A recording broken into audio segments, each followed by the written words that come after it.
Hello, my name is Lars Drudgaard. I come from the International Center Against Abuse of Covert Technologies, and I'm very honored that I have been given a chance to interview Mr. Barrie Trower, together with my fellow Danish citizen, Mr. Stephen Bell. My pleasure. Maybe you could introduce yourself. Yeah, I'll tell you how I came into this. In the 1960s, very early 1960s, I trained with the government microwave warfare establishment.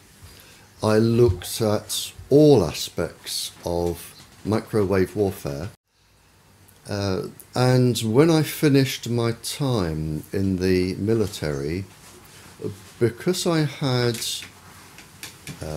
a lot of expertise in the microwave field, I was asked if I would carry on with this research, and some people blow this out of all proportion. I was an agent. I don't like the word secret agent, because secret agent, when you say secret agent, people think of James Bond, who wasn't a secret agent and he wasn't a spy. James Bond, the fictitious character, is military intelligence, and I wasn't military intelligence. I was an agent. I collected information secretly, and I spent 11 years collecting information from spies who were a very small part of my work. I also questioned international terrorists, international criminals, anybody of immense interest I questioned, and I trained for quite a few years to learn how to do this.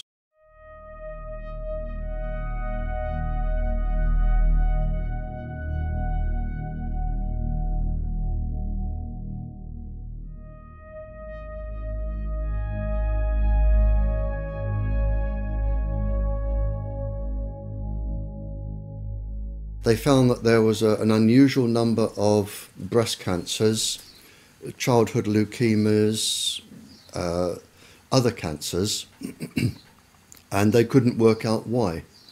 So they changed some of the staff, and then they went down with leukemias and cancers.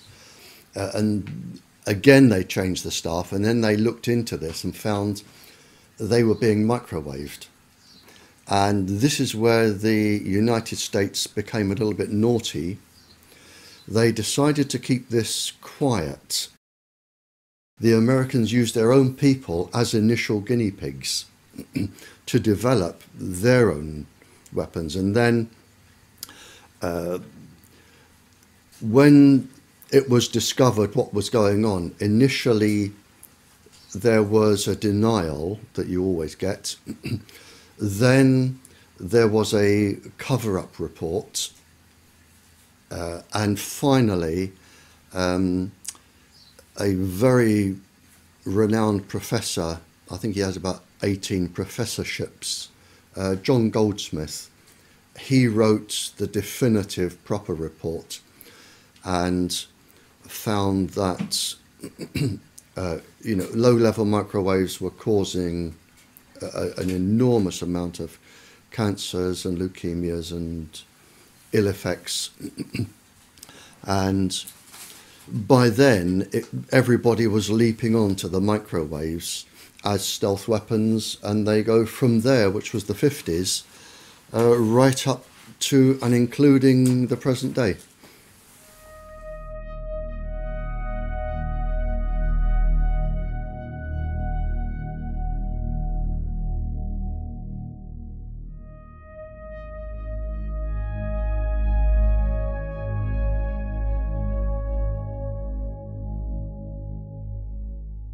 The ladies were protesting about having American missiles on English soil.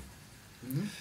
And it was a peaceful protest. All they were doing were camping outside the perimeter of the American base. There was no violence, no swearing, no shouting. It was a peaceful protest. And it was found that from the American base, the ladies were being microwaved, and it was actually measured. They were being microwaved to make them sick. And in fact, when the figures came out, there was a disproportionate amount of tumours, personality changes, suicidal tendencies of the ladies. They were deliberately microwaved by the Americans for protesting about their base. You know, with one pulse frequency, you can just make people so suicidal, they can't be bothered to act like a demonstrator anymore. All they want to do is sleep or lay in bed all day. So, so if you're targeting demonstrators, you make them suicidally depressed, and they don't care about demonstrating anymore because they're too upset.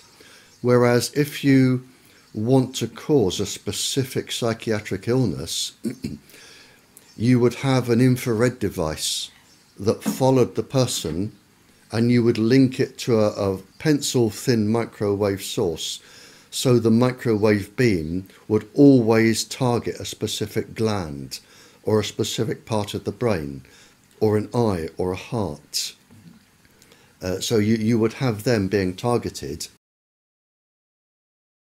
They can cause insanity, and it was an experiment. One of the experiments was to take an ordinary sane person, cause insanity, and have a psychiatrist who was unknown to everybody diagnose schizophrenia or paranoia or a psychiatric illness.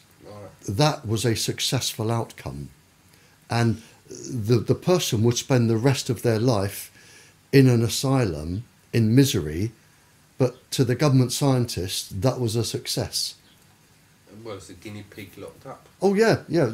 I mean, humans. The difference between humans are like guinea pigs. If they want to experiment on you, by the thousand they will, and you can be driven to insanity and death, and you just become a tick in a box, without any so much as a feeling. Yeah, and this is what they do, and this is why they are above the law.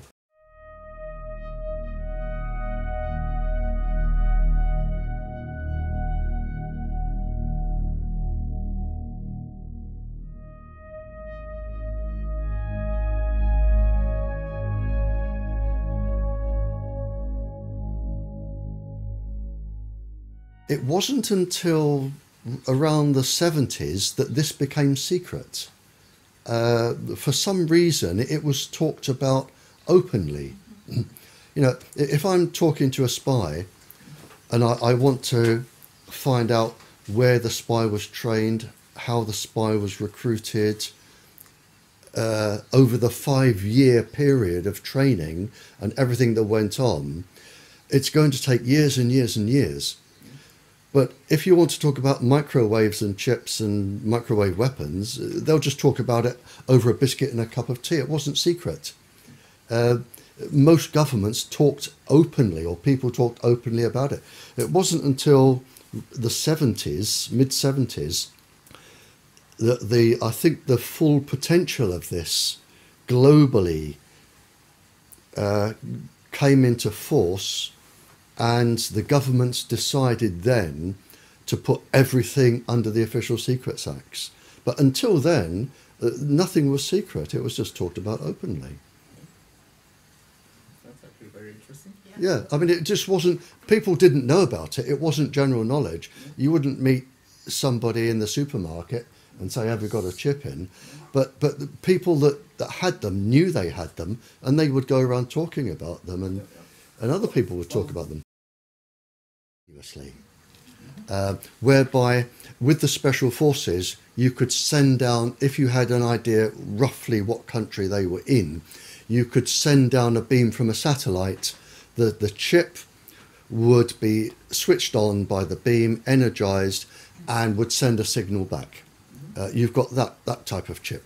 The other type is when it is pulsing continuously to stimulate, let's say, a gland in the body at a set frequency to produce a specific chemical that will produce a specific biochemical response in the brain. So you can have one working permanently, and you can have them working intermittently, and you can have them that will only work if they are stimulated. Yeah, I mean, voices are the easiest ones because all you have to do is stimulate the cochlea with a set resonant frequency. It's very easy. Voices are very easy, and it isn't people imagining voices. They physically hear them. They physically hear, as I'm talking to you, my voice isn't inside your brain. My voice goes no further than an inch into your ear, no further at all. It's the electrical signal that makes you interpret how I sound. And once you've got this electrical signal, which can be a chip or lots of things, you can physically make people hear voices, certain voices. And it can be any conversation, and it can be anybody you want to hear. It can be a soft, angelic voice. It can be a god. It can be something that scares you, like a devil. It can be anything.